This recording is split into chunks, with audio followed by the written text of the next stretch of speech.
Pag walang pera, ang daming. Hi, Mariana Adlaw. Ako pala si isang OFW dito sa Taiwan. For today's video guys, ay cravings na naman to ng person, o diba? So, nagluto ko nito ng biko guys. Tapos, yun nga nung nakaraan is, ang bilhin ko lang sana nun is yung gata. Pero naparami pa ata, o diba? So, ko dito, nagsaing na ako dito ng malagkit na bigas. Tapos, saktong lang dapat dito. Tawag ba? Loto na hindi naman yung malata guys. Itong ganitong loto talaga ang gustong gusto ko sa bigas na malagkit. Kasi pangit siya kung tawag doon yung lata. 'Di ba? Dapat ganyan. Perfect yan guys. Basta ang ingredients ko dito ay 1 can na gata. Tapos yung bigas na malagkit, I think mga 600 grams or more or 1 kilo ata maganon. Then sugar, tapos kalamansi, may luya at margarine, ganon. And then, basta sundan nyo lang kung magluto kayo, gusto nyo. Pero para sa akin, ito talaga yung pinaka-perfect guy na biko. Para sa akin ha. Masarap naman ito ako magluto ng biko guys. Joke lang. Pero basta ito yung gusto kong lasa, gusto kong tamis, gusto kong amoy. Basta ganito. And then, ito na nga, pag ganito na yung, guys, tawag ba dito? Arnibal man to sa amin, eh. Pag ganyan na siya, pwede na yan.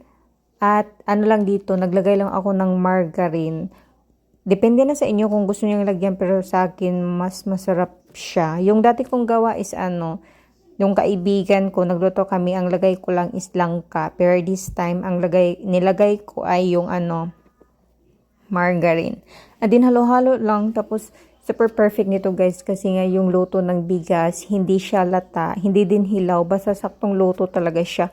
Kung sa Bisaya patawag namin baska kaayo or ganon. And then halo-halo lang din, simmer ko lang siya siguro mga 15 to 20 minutes sa pinakamahinang apoy para yung pinaka yung basta sa lubutan ay yung naay tutong gamay ganon.